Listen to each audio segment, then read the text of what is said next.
Você ouviu no primeiro episódio que os técnicos servidores da UNB estão em greve desde março por reivindicação do pagamento da URP. Pode entender que índice é esse e acompanhar o posicionamento do Sindicato dos Servidores.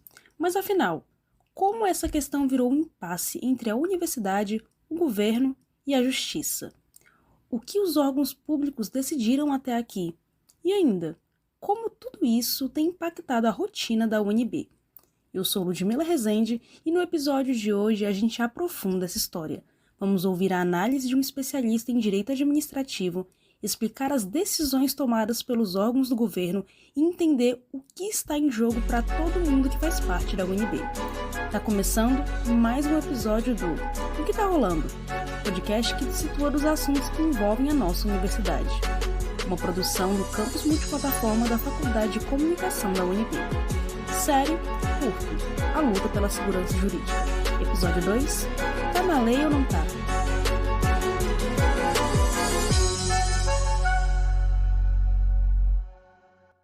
Depois de assistir o primeiro episódio, você já sabe que os servidores entraram em greve para que a URP, índice de 26,5%, não seja absorvida e suma com o passar do tempo. Agora, iremos explicar em uma ordem cronológica as decisões tomadas pelos órgãos envolvidos.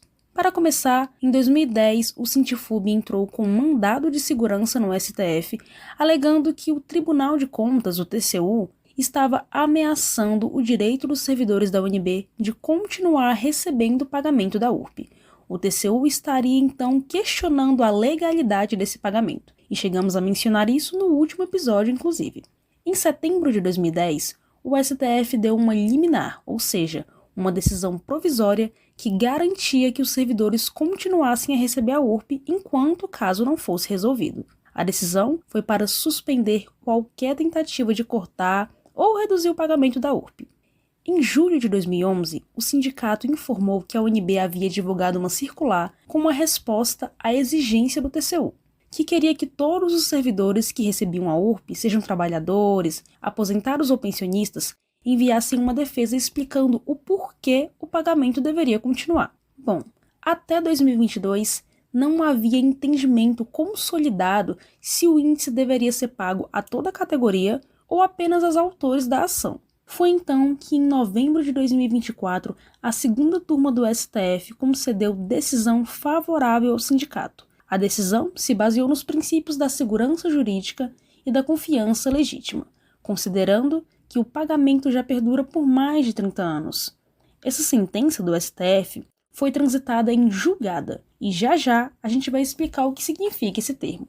Mas ainda assim, o MGI não cumpria a decisão e mandou absorver da URP o reajuste salarial de 9% que a categoria já tinha conquistado anteriormente.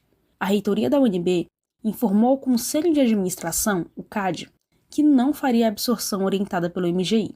A UNB conseguiu manter o reajuste de 9%, mas não há nenhuma segurança para os próximos meses. A reitoria diz reconhecer o direito integral dos servidores.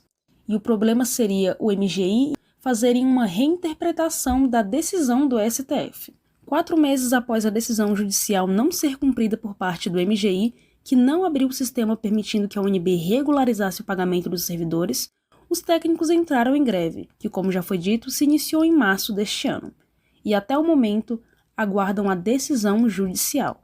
E agora, para nos ajudar a entender melhor todo esse enredo jurídico, a gente convidou um especialista em direito administrativo, o Dr. Emerson Caetano, que irá analisar as decisões e posicionamentos tomados pelos órgãos envolvidos e trazer um pouco mais de luz sobre alguns termos.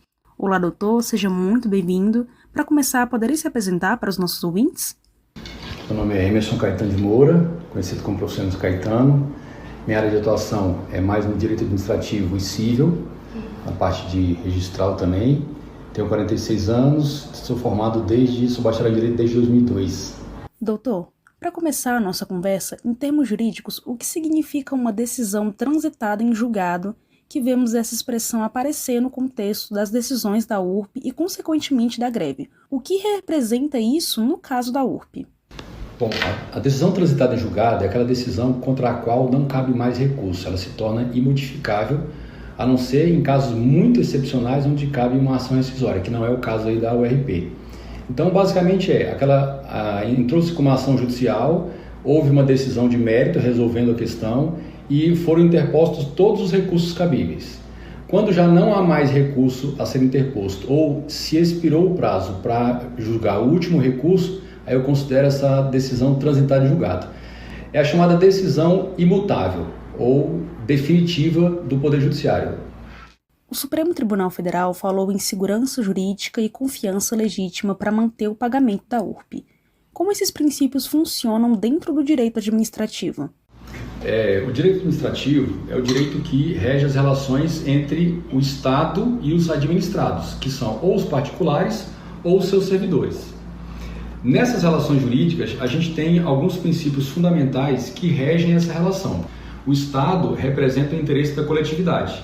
Então, certamente, um dos princípios basilares, um dos pilares fundamentais deste ramo do direito é o princípio da supremacia do interesse público, o interesse coletivo, sobre o interesse privado.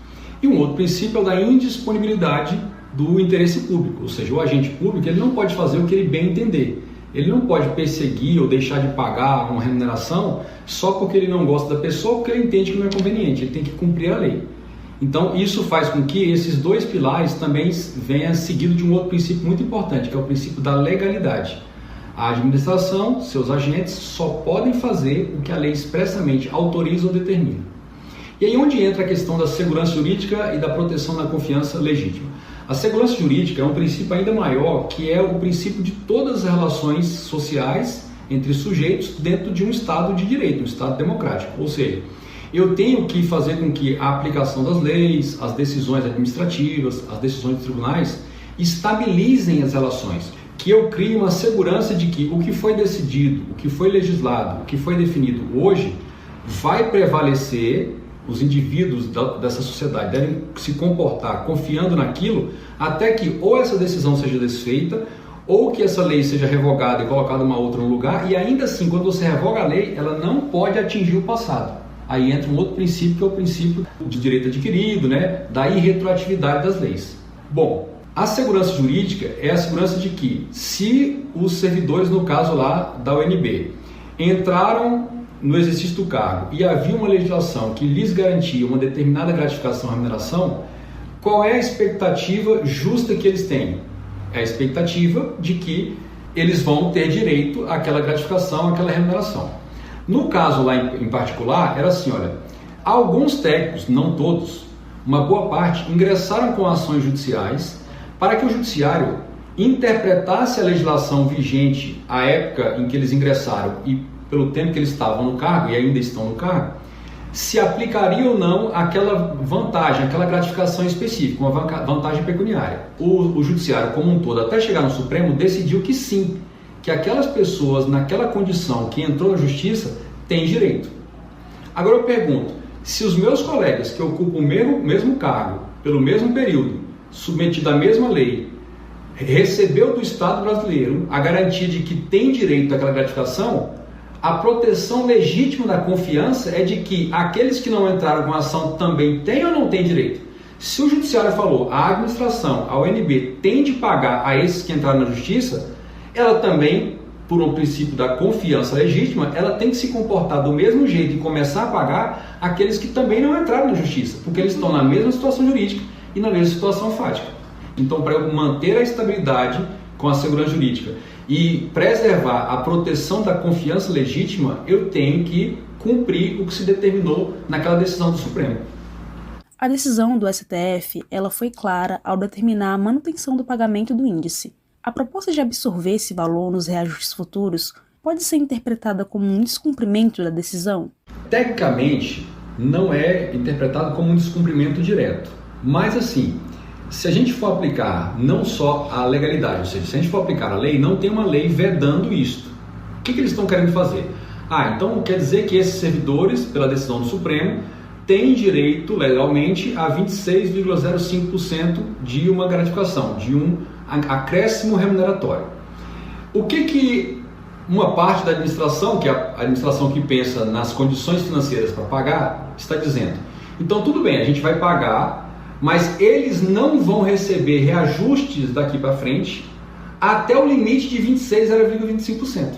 outras categorias vão recebendo e eles não. Mas pensa na maldade que é isso. Isso viola um outro princípio que está no artigo 37 da Constituição, que é um princípio da moralidade administrativa. Isso é imoral, ou seja, este direito, ou seja, desde aquela época, há muitos anos, quando eles entraram no serviço público e depois entraram com ação, desde aquela época eles tinham esse direito legalmente reconhecido. Como havia uma divergência na interpretação dessa norma, o Supremo decidiu agora que não, realmente eles têm direito. Ou seja, é uma imoralidade, por quê? Porque eu estou usando um direito que foi reconhecido, mas que eles já tinham, para impedir novos direitos. Esse é o problema. Pode não ser ilegal, mas é imoral. E sendo imoral, é inconstitucional, porque a Constituição reconhece que são princípios a serem cumpridos pela administração: a legalidade, a impessoalidade, a moralidade, a publicidade e a eficiência.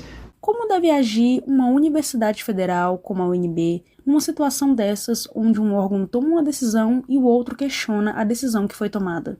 A UNB tem a autonomia para interpretar a decisão do Supremo e cumprir, ainda que o órgão de coordenação e gestão lá no Ministério pense diferente. A UNB tem essa divergência e de fato ela fez, ou seja, ela comunicou o Ministério de que não iria seguir essa orientação de descumprir e iria implementar o pagamento. A decisão do Conselho de Administração da UNB, o CAD, que optou por continuar o pagamento da URP integralmente, pode gerar algum risco legal ou administrativo para a universidade? Olha, tecnicamente não. Por quê? Porque pensa bem, a gente pode pensar assim: a UNB ou o Conselho de Gestão Administrativa está descumprindo uma orientação do Ministério. Mas, do ponto de vista da UNB, em que ela está amparada para fazer isso? Ela está cumprindo uma decisão transitada em julgado, portanto, imutável, do Supremo Tribunal, o órgão máximo do Judiciário. E, além disso, o órgão jurídico máximo do Poder Executivo, que é a AGU, já emitiu também um parecer orientando no sentido de manter os pagamentos, de efetuar os pagamentos. Então, nesta divergência, eu diria que a UNB está com 3-1, ou seja, ela está com o posicionamento dela, o posicionamento da AGU, que está ascendente na estrutura administrativa em relação ao aspecto jurídico, e cumprindo a decisão do Supremo. E, de outro lado, tem uma posição de Ministério divergindo. Então, tecnicamente, ela está mais amparada do ponto de vista do Judiciário, do ponto de vista da legislação e da estrutura administrativa do Estado, está mais amparada quando decide assim. Na sua visão, o que seria um caminho juridicamente seguro para resolver esse impasse entre o governo federal, a AGU, a UNB, o MGI e os servidores? Ou seja, todos os atores envolvidos. Olha, um dos caminhos qual é a posição que está divergindo? Não é a do Ministério? Não tem uma decisão do Supremo? Eu entendo que uma das possibilidades era ou a própria UNB, por meio da sua procuradoria, os procuradores federais, ou o sindicato representando os servidores, buscar o cumprimento da decisão judicial no sentido de que, dizer, olha, essa decisão administrativa, essa orientação administrativa do Ministério, no sentido de fazer essa compensação, está contrariando os princípios constitucionais e a decisão do Supremo. Tudo bem, ela está amparada na decisão do Tribunal de Contas? Tá, mas se buscar essa via judicial, certamente o Judiciário vai determinar que a UNB continue efetuando os pagamentos e não seguir ou não sofrer nenhum tipo de retaliação por conta dessa orientação que vem divergindo lá do Ministério. E para finalizar, que tipo de desdobramento jurídico você enxerga para essa greve caso nenhuma das partes dela ceda? A priori, essa atividade meio lá dentro da UNB, exercida pelos técnicos, não é reputado um serviço essencial, sem o qual haverá risco de vida ou prejuízo muito severo. Compromete? Compromete. Mas a priori a gente não vê um fundamento razoável para se declarar a ilegalidade dessa greve. A pergunta é: o que está sendo alegado e comprovado para justificar este movimento paredista, como se chama, que é o movimento de greve? Está claro que o que deflagrou essa greve foi uma atitude do poder público em negar o cumprimento pleno e efetivo do que tinha sido decidido pelo Poder Judiciário. Essa segunda circunstância, possivelmente é um óbice, ou será um óbice para declarar essa greve abusiva. E até o momento não houve nenhum tipo de proposta razoável e aceitável para que a causa dessa greve seja dissipada. A solução disso aí é vir alguma medida judicial que force a administração pública a deixar de lado essa tentativa de fazer essa compensação. Então, eu não vejo outro desfecho a não ser o Ministério, né, o MGI, rever essa posição, entender que ela contraria normas e princípios constitucionais e, de fato, começar a implementar de uma forma razoável esse direito que já foi reconhecido pelo Supremo de forma transitada em julgado aos técnicos lá da UNB. Muito obrigada, Dr. Emerson, por esclarecer nossas dúvidas. Foi um prazer conversar com o senhor. E agora, se encaminhando para o final do nosso podcast, como sabemos que a greve tem grande impacto no funcionamento da universidade, vamos agora ouvir relatos de alunos da UNB para saber como esse período tem os prejudicado. Nós entrevistamos o Marcos, presidente da Atlética de Comunicação, a Hermética, que vai contar um pouco de como a greve impacta nas bolsas que eles recebem. Olá, prazer. Eu sou o Marcos Máximo, eu sou o atual presidente da Hermética, eu sou aluno do curso de Publicidade e Propaganda, estou no meu 7º semestre e estou muito feliz e honrado pelo convite dessa entrevista. O problema começou quando realmente a greve foi iniciada, porque estava bem no período de recadastramento da proposta da Hermética como projeto de extensão. E isso atrasou todo o cronograma de liberação de edital, de processamento do edital, a avaliação e os resultados, acarretando a suspensão da bolsa que a Hermética recebe. Infelizmente, não tem o que ser feito. Tivemos que aguardar para que essa situação fosse resolvida da melhor forma. Tem afetado a Hermética de forma pontual em atividades de integração propostas pela entidade, porque para a gente realizar encontros, recepções e até mesmo os treinos coletivos, na qual a Hermética contrata um treinador para direcionar esses treinos, a gente precisa dessa verba, que nesse momento está sendo basicamente custeada pela atual diretoria da Hermética e com o saldo que a gente já tinha em caixa. E a gente vai ficando por aqui. Nesse episódio, você entendeu melhor como a greve começou e quais foram as decisões tomadas pelos órgãos envolvidos. Foi um caminho cheio de idas e vindas, além de muita discussão jurídica. Esperamos que essa série tenha te ajudado a entender melhor essa situação complexa que impacta servidores, estudantes e toda a comunidade universitária. Eu sou Ludmila Rezende e esse foi o Que Tá Rolando. Obrigado por nos acompanhar. Até a próxima.